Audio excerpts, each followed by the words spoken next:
Good morning, good evening, good afternoon, depending on where you are in the world, and welcome to Chattering with Nicholas Vince. In a couple of moments, I'm going to introduce Sam Ashurst, and we're going to be talking about Frankenstein's Creature. But before I do that, I've got some shout-outs. Firstly, just to let people know that this will be the last show for the next 4 weeks, because next week I'm at FrightFest, particularly for the premiere, the world premiere of Book of Monsters. And yeah, check back a previous show with Stuart Spark and Paul Butler for more on that.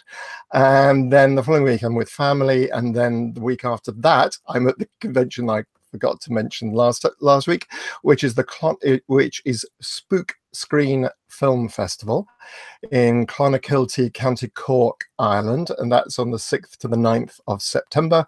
And I'll be joining with Meg Foster and Madeline Smith. And then the following week, I'm going to be in Scarefest at Scarefest in Lexington in Kentucky. That's the 16th to the 18th of September with Barbie Wilde, Meg Foster, Eileen Dietz, Victoria Price, Julian Sands, Jonathan Brett, Kane Hodder, and many, many others.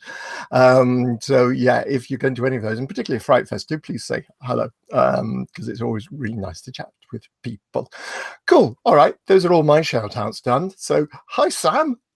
Hello. How are you? I'm very well. Thank you very much. How are you doing? I'm good. Now, I should explain the sunglasses. And I'm sorry, Nicholas, but I am slightly hungover. And trust me, it is better for your audience that half of my face is hidden. I'm in a bad way. So, apologies. Don't worry. They put up with this week after. You've got a lovely face, but yeah, no, so basically, Frankenstein's Creature, my film that's at FrightFest, sold out like properly yesterday. It sold out single tickets very quickly, but yesterday was pass holder tickets and they went in under an hour. So I celebrated, and yeah, my eyes. But anyway, how are you? Okay, well, that's fair enough. And I've gone all out of focus because I moved too quickly from. Oh, you're back. You're back. Yeah, no, yeah, I'm back. I'm sure. Oh, I like it. Yeah. Hey, listen, let's face it, folks. Get to my age, soft focus always helps. So, Sam, you mentioned Frankenstein's Creature. So let's start. And we're going to be talking about Egomaniac and The Devil's Business a little later on in the show. Yeah. But Frankenstein's Creature, which stars and James is Swanton. Written by James Swanton. It's a one-man show. Yeah. How did you get involved in this? So basically, I had a short film at FrightFest in 2016, Hell's Garden, which was the first thing that I directed. And it went down quite well, and I won a Total Film Award for Best Scare. And so off the back of that, I ended up being asked to do a music video for Channel 4 for the Random Acts show. And they gave me like a small budget, but a budget. And as I was making that film, that music video, I kind of looked around me and realized that I had everyone I needed to make a film, if only I could make a film in a day. And the budget was small enough that I could probably raise it myself. So I started to think about how can I make a film in a day? And I went to record the villainess commentary with my Arrow Video podcast co-host, Dan Martin. And I said to him, Dan, I want to direct a film in a day. How do I do it? And he said that he'd been given advice a long time ago that if you want to make a film in a short space of time, you should option a play. Because obviously the actors know what they're doing, and you know it's a whole narrative in a short space of time and all the rest of it. So I'd worked with James Swanton on a teaser trailer for a script I'd written when I was signed to the film label. And when we were making that teaser trailer, I was like, oh my God, this guy is amazing. Like there's some sort of like, I mean, you know what it's like. You meet people who have a magic, and he has the magic. So when I was sort of putting doing my research and I saw that James had a play, a one-man Frankenstein show called Frankenstein's Creature. So after this discussion with Dan, I asked James to send me the play, and it's literally one of the best things I've ever read, and I've read a lot of things. It made me get emotional. It was so good. And so I asked him, can I option this? You know, can we make a film from it? And he very kindly trusted me with his masterpiece, and we kind of went from there. Okay, brilliant. So you literally filmed it in one day? Yeah, well, we filmed the performance in one day. Obviously, you know, when people see the film, there's kind of dissolves that come in and out, so that there's other elements. And those were filmed in Iceland by a documentarian friend of mine, Jonathan Gudjonsson, who he's our, you know, second unit director. So he, oh my God, I mean, yeah, he was up against it in Iceland. Yeah, he got stuck in the snow and all sorts happened. So yeah, all told, it was made in a week, because there were 6 days for him to get all of that beautiful, you know, Arctic footage, let's say. Right, right. And where did you film it? So the performance was filmed in a place called Peckham Asylum, which some people recognise because they have weddings there and, you know, events, parties and all the rest of it. But, you know, I could see the dark soul of this church that's been bombed. So, yeah, it was kind of the absolute perfect venue.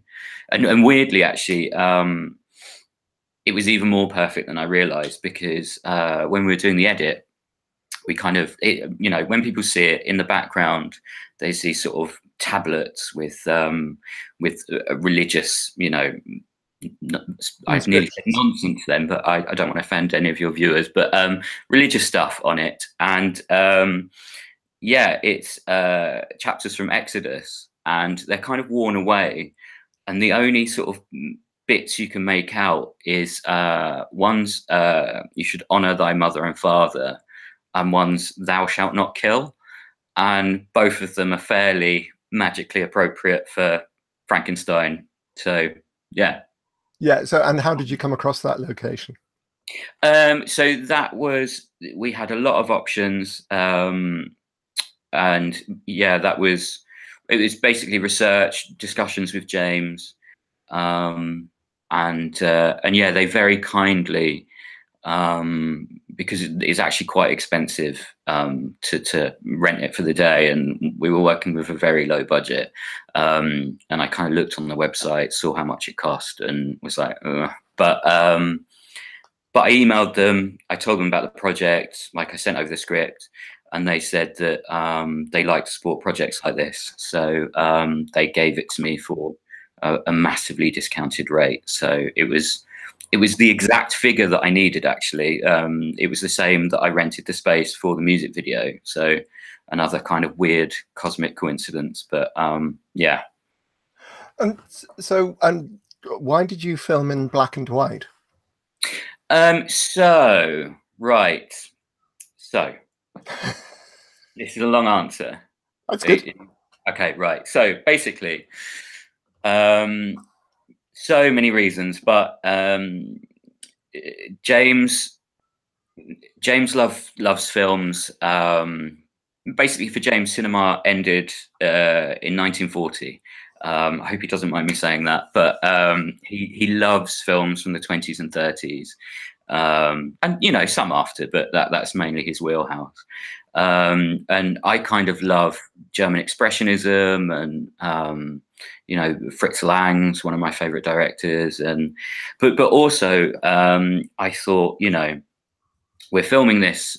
This is something I should mention. We shot it on the 200th anniversary of the publication of Mary Shelley's original novel. Right. And I kind of thought, you know, what if we made this as though someone was making a feature-length movie back then? And so the kind of two main pioneers of cinema are the Lumiere brothers and George Méliès. So with the Lumiere brothers, what they did was they basically put a camera down and filmed what played out in front of that camera. So the guys leaving the factory, or you know, the train coming into the station, like everyone knows about that stuff. And George Méliès was kind of the fantasy side. So, you know, the trip to the moon, all that kind of stuff. And he did kind of in-camera tricks. And I was like, well, okay, what if we combine those two pioneers of cinema and, you know, kind of created this film that could have existed back then? And, you know, for me, it was kind of almost an in-joke for myself. Like, it's my first film, so what if it was done in the style of the very first films? So yeah, that's why it's in black and white. And you said it was on the 300th anniversary. So how long ago did you film it? 200th. That's right, 100th. Duh. That's all right. Sorry, what was the end of the question? Sorry, the question was, so what date was that? What date was the 100th anniversary?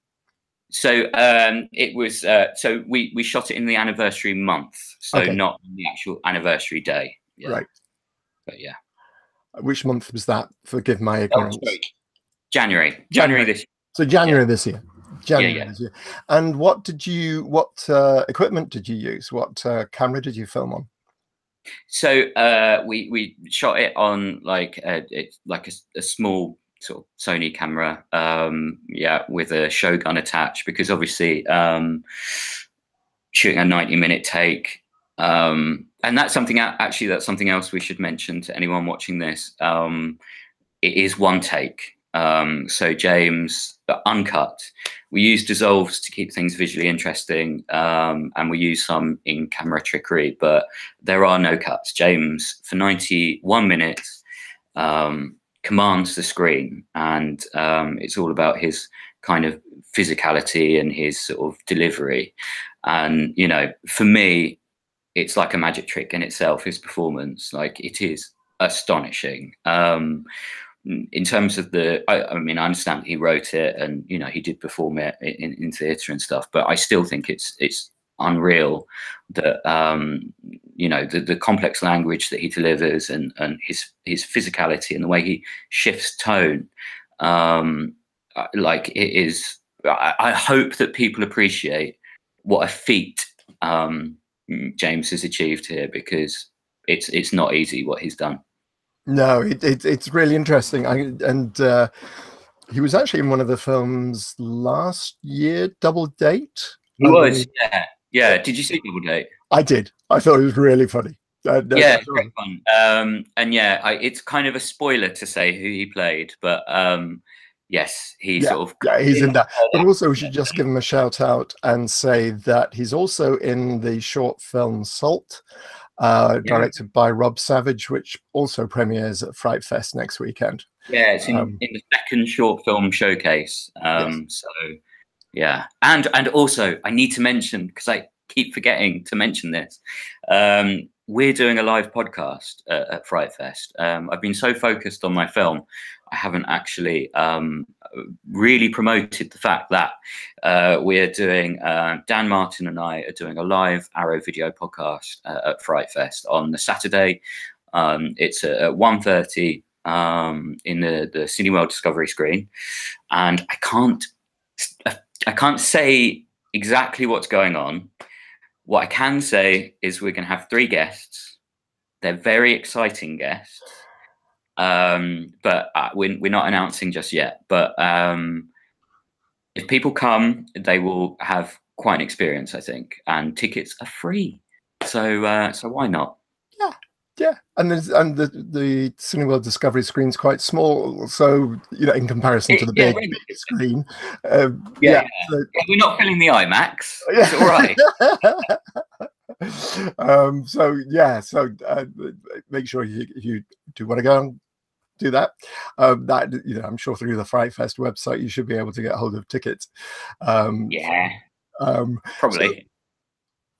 So the other thing I think is really remarkable is the makeup that James wears. Is that from his original stage show? No, actually. So we kind of we developed that for the actual for the film itself. It's actually very different to the stage show, and we kind of, you know, I wanted to get that, you know, The Man Who Laughs, Cabinet of Dr. Caligari, that kind of feel. But also, I mean, I know that you've read the book. I know that you love the book.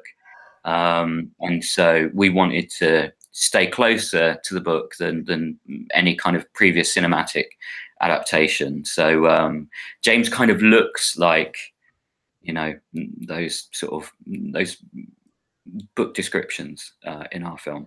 Yeah, he's got a really remarkable look. He's done incredibly. I think I've been reading some reviews and notes on James earlier on, and someone described him as being, you know, the UK's answer to Doug Jones, because they've got very similar kind of physique and very sculpted face. Definitely, that was yeah, that was in Kim Newman's lovely review. Yeah. That comparison, I completely agree with that.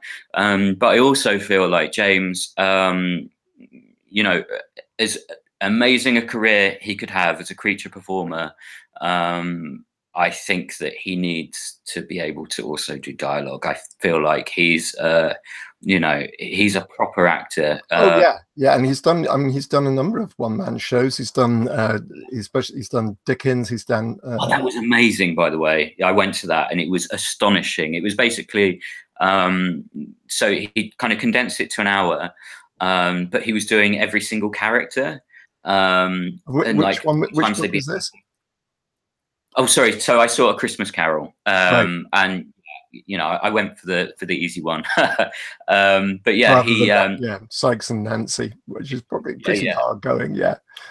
Yeah. So he yeah, he was the narrator, but he was every individual character. But every single character had a completely unique physicality, and yeah, he's just a beautiful performer, and you know, I just want to see him do as much as possible after this film. Yeah, yeah, cool. And your composer is Johnny Jewell? Yes, correct. Tell us a little about Johnny, please. So Johnny is amazing. Johnny was involved in the soundtrack for Drive, Nicholas Winding Refn's Drive. He also did stuff for the most recent series of Twin Peaks, Twin Peaks: The Return. He did a lot of stuff for that, and actually performed on the show, because obviously they had bands performing live, and his band Chromatics was actually on the show. And Johnny got involved. Basically, I wrote a piece a long time ago, because obviously you know, I'm a journalist as well, and a film critic, and I wrote a piece for Dazed, otherwise known as Dazed and Confused, but they now go by Dazed, about Lost River, Ryan Gosling's first film. First and only directorial film, which I think is a tragedy. I love Lost River, and yeah, it got a backlash. You know, critics didn't like it, but I love that film, and I want him to do more. But anyway, I wrote a piece kind of along those lines after, when it was out. And at that time, I got an email from Johnny's assistant, who basically said, Johnny read your piece and loved it, just wanted to let you know. And that was, you know, meaningful for me, because I've you know, I've been a fan of his for a long time. I love Chromatic. And I still had that email. And I went for a drink with my friend Jen Moss, who's a music supervisor, who's worked on I, Tonya and American Animals. And both of those soundtracks are incredible. And I basically said to Jen, look, I'm doing this film, tiny budget. How do I get music for it? You know, what do I do? And she said that she gave me great advice, and this is good advice for anyone who wants to make an indie, which is that musicians do music on films for a percentage of the budget. So even though you've got a tiny budget, email the people that you love, and tell them what the budget is, and you never know, they might do it for a percentage of that. And I was like, yeah, but do you realize how, you know? And so I still had this email, and there was a song, an individual song that I wanted to use called Back from the Grave by Chromatics, which actually didn't end up in the film for reasons, you know, too boring to go into now. But I still had the email, so I emailed and said, you know, to this assistant, I'd love to use this song. You know, do you think Johnny would be up for that? Here's the budget, blah, blah, blah. And the assistant said, I no longer work for Johnny, but I'll forward it to him. And if he gets back to you, you know, good luck. And so he forwarded it. And I think within an hour, his new assistant came back and said, we love to support projects like this. You know, it sounds cool. Send over the script. Sent over the script. And Johnny himself joined the discussion and sent me like the WAV file and said Frankenstein's one of his favorite books, and actually the song that I'd asked for was inspired by Frankenstein, and I had no idea, so kind of, yeah, quite crazy. And then he said, do you want any supplemental score? And so I was like, well, yes, please. And he sent over an hour of music. And I was like, oh my God, this is amazing. But has he scrolled down to the bottom of this email chain? Like, does he think that this is a Hollywood Frankenstein? So I made that clear and said, you know, how much would you want for all of this incredible music? And he got back to me again very quickly and said, I basically said, you know, how much were you thinking? And he said, we were thinking gratis, unless your film turns into the next Annie, in which case we'll have another talk. So incredible luck. And, you know, thank you, Johnny, for giving us the wonderful music. Oh, brilliant. And I have to say, give a shout out to Graham Humphreys for the poster. God, yeah. 100%. Yes, please. Graham Humphreys, you beautiful man. I love Graham. Graham's a friend of mine and James's. I've admired Graham for such a long time. I mean, we've all grown up on his like VHS covers, and yeah, Evil Dead 2, Nightmare on Elm Street. We could go on. And yeah, Graham was just very supportive as well. Yeah, initially I asked for a digital image, but he ended up painting one. And when I got it back, I mean, people have seen it, but for me, it was one of the most moving elements of this whole process to see a Graham Humphreys poster of my film. Yeah, so sure. Yeah, thank you, Graham. Yeah, and sorry, we mentioned the makeup earlier on. Who did the makeup for your film? So yeah, thank you. Yeah, Ros Gomezal was there on the day, and she did the makeup and she applied the prosthetics. But Dan Martin, my Arrow Video podcast co-host, was the special effects supervisor, so he ran out the prosthetics. So you know, there's stitches on the arms, and yeah, well, I won't go into it. You'll see it when people see the film. They'll see the Yeah, and it's now sold out. Congratulations on that. Thank you. That's brilliant news, and that is going to be on Monday. Yeah, so it's Monday, August 27th at 3:45 in the Cineworld Discovery screen. But we did sell out. We were now we're in the small screen. So you know, let's temper this. But we were still the first film to sell out at FrightFest.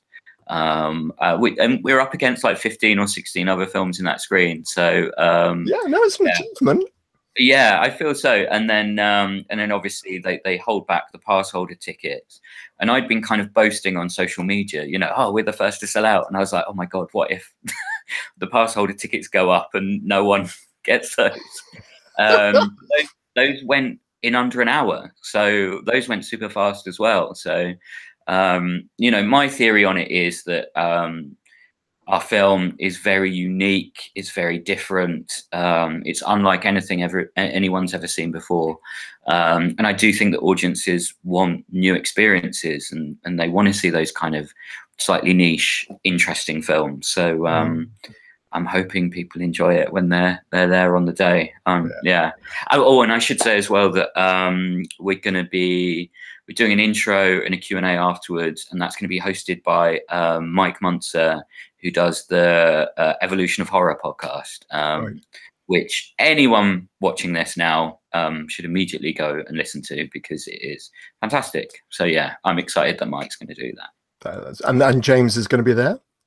James will be there. There will be, I think there's going to be various crew dotted around. So we'll bring those up as well if they'd like to come and say some things. So yeah, it should be a pretty cool little event. That sounds great. Okay, cool. All right. Well, I wish you luck. That sounds really good fun. Thank you. Yeah, yeah, good luck with that. It's really exciting for you. Very, very pleased for you. So we're now going to talk about a couple of your hidden horror choices. Which would you like to start with? Would you like to start with The Devil's Business or with Egomaniac? Let's start with Egomaniac, which is an absolute masterpiece. Like, Kate Shenton is a friend, but I saw the film before we kind of became friends, and so I'm not, this isn't nepotism, this isn't bias. I genuinely think it's a masterpiece. I think anyone who's worked in the film industry will get an extra level of appreciation for it, because, I mean, I've had those meetings. Yeah, so I should say what it is. So basically, it's about a young filmmaker. Go on. Sorry, you were going to say. I was going to say. I've got the synopsis. Actually, I'm just going to feed in a quick comment from Greg Orsi. Hi, Greg. Looking forward to seeing you next week. I wish I had familiarized myself with this film ahead of time. Disappointed there are no tickets left, but congratulations. Oh, thank you. Greg's coming in from the States. Cool. So.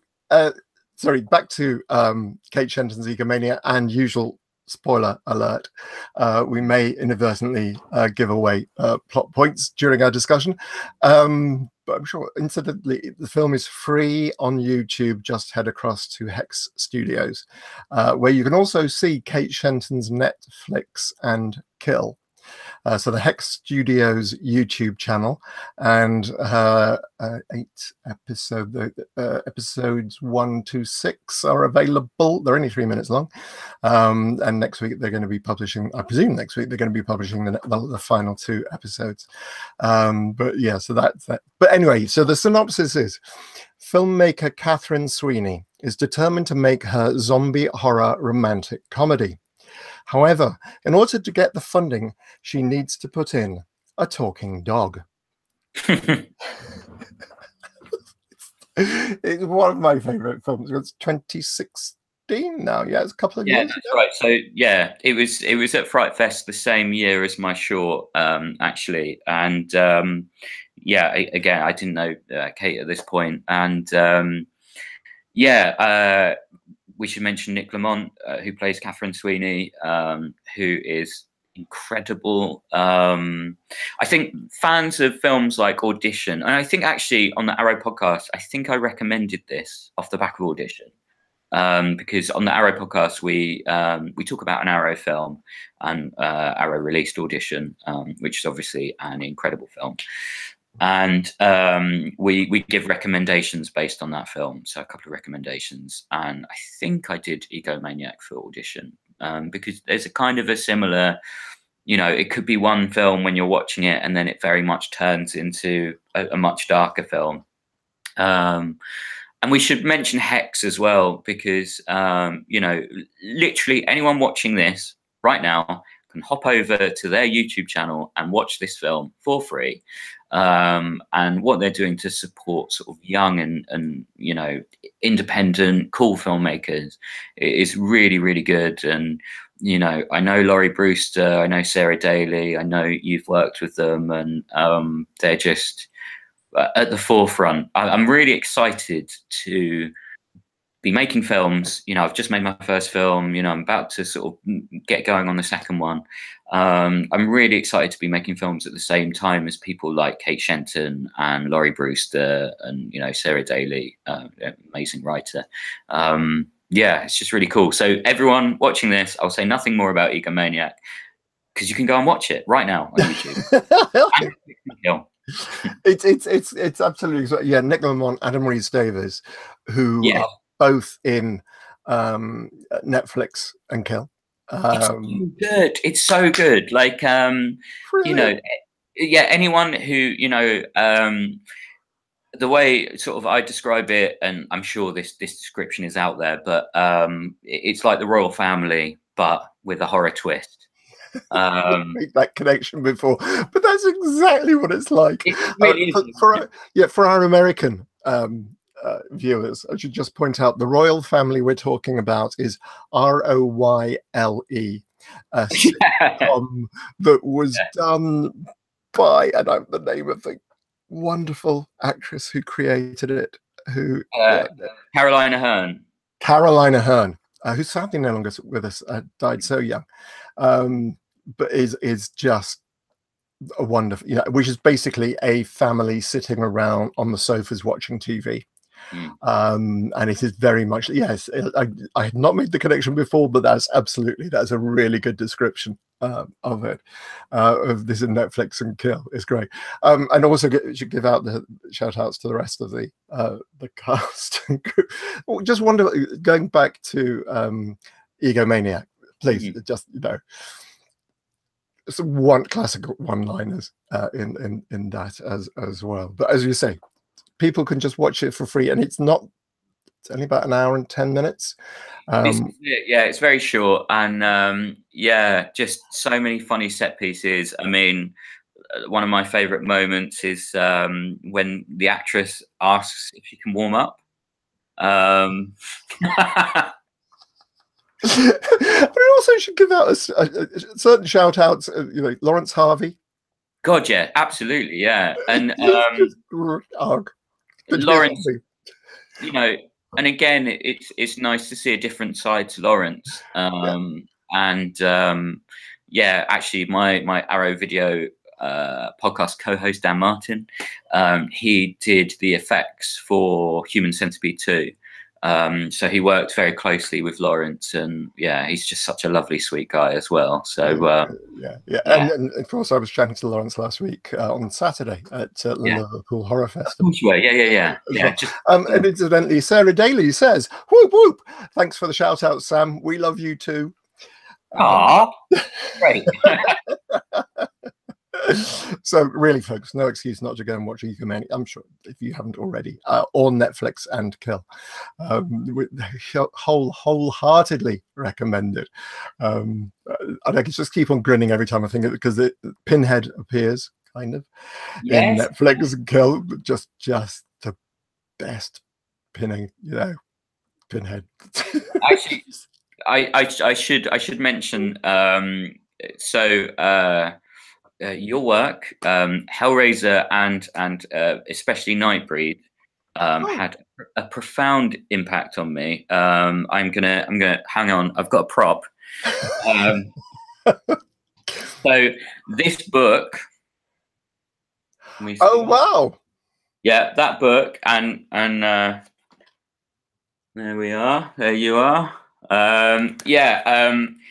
I was obsessed with this book when I was growing up. In case anyone didn't quite catch the title, it's the Nightbreed Chronicles, and basically it kind of goes through the film monster by monster, and sort of gives sort of their backstory, but has like, you know, I'm going to show one more. So you can basically on Nightbreed, the special effects artists were sort of put in charge of individual characters, because it's a film about monsters, and so everyone had their own sort of individual characters. But watching the film, you know, some of them you just get a brief glimpse at, but this book has all of the monsters from Nightbreed in it, and I love monsters. As you know, my first film is Frankenstein's Creature, for goodness sake.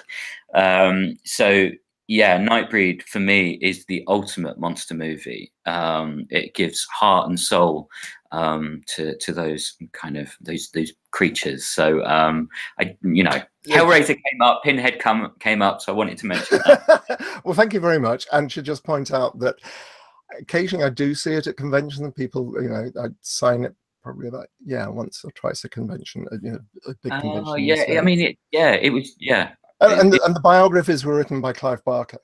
Exactly. So he wrote all these backstories. And I mentioned before. And your backstory is amazing, isn't it? I know. It would be nice if I'd known it. Nice if I'd known it before we made the film, or even during. Thanks, Clive. He wrote it whilst we were making the film. It's like, but have to say, I used that as my Bible when I was writing Nightbreed comics. That was my Bible. It was great because normally you have to think up of your own characters, but no, I just pick up the book. It's like, oh yeah, that's a really cool story. I could use that because Clive very generously gave permission to for me to use all that stuff when I was writing Nightbreed comics. So I'm incredibly grateful. Don't get me wrong. Forget all of my nonsense and everything that I've got to promote. I have to ask you. What was it like working with Clive on the first Hellraiser film, which is a huge touchstone for me, and obviously a first film, and I think it's an astonishing piece of work. Tell me about working with Clive on that, please. Well, and not to bore our audience who've seen me chat about this before, but I think Clive. The great thing is that Clive surrounded himself with very talented people. And I don't just mean the actors. I was just watching Claire Higgins on Ready Player One last night. She hasn't got a cough and a spit, but it's just like, it's Claire. It's great. It's a Steven Spielberg movie. But it's all, you mentioned them as well, the guys from Image Animation, John Porter, John Cormacan, Nigel Booth, who did my makeup, and Nightbreed, and then later on, I mean, Image Animation, all these wonderfully young, talented people who are doing that, combined with people like Robin Vidgen, who is the cinematographer. So I think, what was it like working with Clive? Well, we were working, in a really small studio, the production village. The atmosphere on set was amazing. Oh, we're getting a little bit of feedback, so apologies for that. That's all right. Bear with us for the delay. There's not a lot to do about that. So yeah, it was just amazing. Yeah. Great. It was fun. It was laughter. Clive has an amazing sense of humor. So this is why it's interesting. You mentioned you mentioned atmosphere, and shooting Frankenstein's Creature. It's really hard to sort of put it into words, but it was almost like another dimension opened up watching James do his thing, and you could feel it. The crew. Perhaps, I'm guessing here, but perhaps some of them were a bit like, what the fuck is this? What are we doing? Initially. But then once James got going, the atmosphere, and I really feel like it's captured on the film. I really feel like you can feel that atmosphere, that sort of powerful mood that we created. So I love hearing about the atmosphere on Hellraiser, because I imagine it was pretty unique. It was just silly. It was very silly. Okay. Moving on. The Devil's Business. Yes. So Devil's Business, written and directed by Sean Hogan, and obviously this is hidden horrors. And for the Arrow Video podcast, I recommend so many things. We don't just recommend things based on the films we watched. We recommend things based on things we watched in the past couple of weeks. So I've recommended a lot of weird and obscure treasures. But I realized that, and including Egomaniac, obviously, but I realized that I've never recommended The Devil's Business. So, kind of exclusive for you. Devil's Business, written and directed by Sean Hogan, who is just a brilliant writer. Have you seen the film? Have you seen Devil's Business? Yeah. So again, it's another film that played at FrightFest, and it's kind of, it's got that slight theatrical vibe that Frankenstein's Creature has. There's an amazing monologue in it very early on, like in the first sort of 15 minutes, that kind of pays off again later. And yeah, for me, I just, I wanted to recommend a film that isn't just beautifully scripted. It's shot on a very low budget. I'm friends with the producer, Jen Handorf, and she worked miracles on that budget. But it's also very beautifully shot. Some of the lighting and the composition, I can, as I'm talking to you now, I can see some shots very clearly from that film. Some of them are very beautiful. And I do feel it's one that people have missed. It got some criticism. People like, it's a rip-off of Kill List. No, that's not how films work. It was released in the same year as Kill List, so it's a zeitgeisty thing. But yeah, I do think it's a good companion piece to Kill List. The hitmen, the sort of satanic stuff, but they're very different. So I think it'd work as a good double bill. But Sean, hats off to you. It's an amazing script. Yeah, I think the. Can you just turn your volume down? Turn your volume down a bit. Yes. Am I shouting? Might help on the feedback a little bit, but I'm just going to say, so shout out to Sean Hogan, but Billy Clark and Jonathan Hansen. God, yeah, absolutely. Billy, man. Like, I mean, they're all good, but Billy's the one that had to deliver that, quite long monologue. I mean, it's not as long as Frankenstein's Creature, but it's still long, and he does it with so much soul, and it's just an amazing cinematic moment. And the film is available on Shudder in the UK and presumably elsewhere, like in the US and stuff. But I know it's available on Shudder in the UK. And again, it's a short one. It's just under 70 minutes. So, what a double bill of British, exciting filmmakers. It's like, again, I can hear the sequels of meaning, and it's the importance of the casting. I'm going to speak as little as possible because I know this will record. It's just annoying for people. Okay, so you mentioned that you're working on your next project. What's your next project, Sam? Right, so I can't actually talk about that yet. It's in the very early stages of development. I love the idea. It's, again, something quite unique, but it's very different to Frankenstein's Creature. I'm hoping to work with James on it again. He said he's up for it, but it'll be, schedules allowing and all the rest of it. But yeah, and I'm talking to someone else who's very exciting to appear in it, to star in it. But yeah, I'm sorry, I can't say too much about it just yet. But it's quite cool. Brilliant. We'll see. Brilliant. Yeah, okay. You know how it is. Yeah, absolutely. All right then. Well, so annoying this. I talk very quietly. That's still not going to work either. All right. Is it? Let me turn it down a little bit more. But then I can't hear you. But go on. Yeah. Precisely. I'm just going to wrap up the show anyway. I just want to thank you so much for coming on. No, thank you for having me. It's a pleasure. That's my pleasure. As I say, I'm not going to be here. So the next show will be on the 23rd of September, and I will let people know who the guest is going to be then. In the meantime, hopefully see all of you at FrightFest, and I'll definitely be seeing Simon at FrightFest. Great, yeah, no, I can't wait to meet you in actual person. And I'm sorry again for the sunglasses. That's right. It's just cool. They're just cool. Yeah, exactly. All right, so this has been Chattering with Nicholas Vince. I've been chatting with Sam Ashurst about his feature film Frankenstein's Creature, which will premiere on a week on Monday at FrightFest in London. Hopefully see a few of you there. In the meantime, take care, guys. Bye.